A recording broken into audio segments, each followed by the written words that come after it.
So, we are here. So,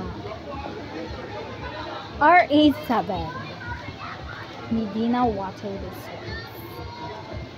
At makikita natin napakagandang pool fronting the beach.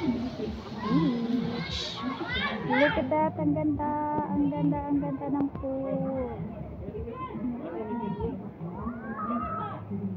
And it's fronting the beach. Beach park. And dito naman banda. Yan siya.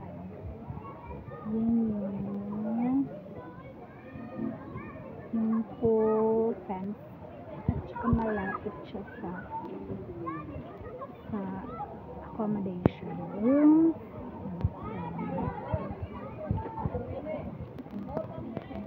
Masyado na siyang malawak ngayon kasi diba close pa yung area na siya. Look at that. So madami na siyang mga hot for accommodation. Saka malapit yan sa fish landing station. Sa fish landing station, malapit na hindi.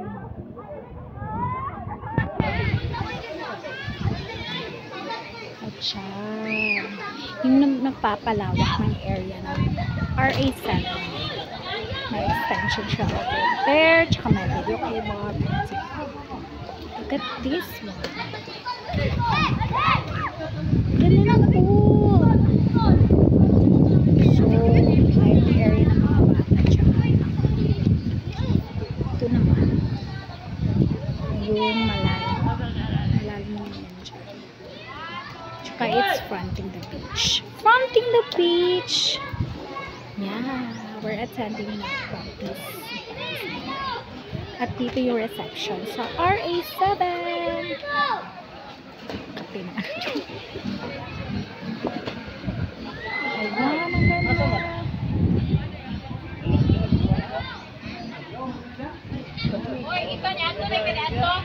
Ito yung main entrance. Yun yung black gate doon, diba? Kita niyo yung black gate. Yun yung main entrance. Look at that.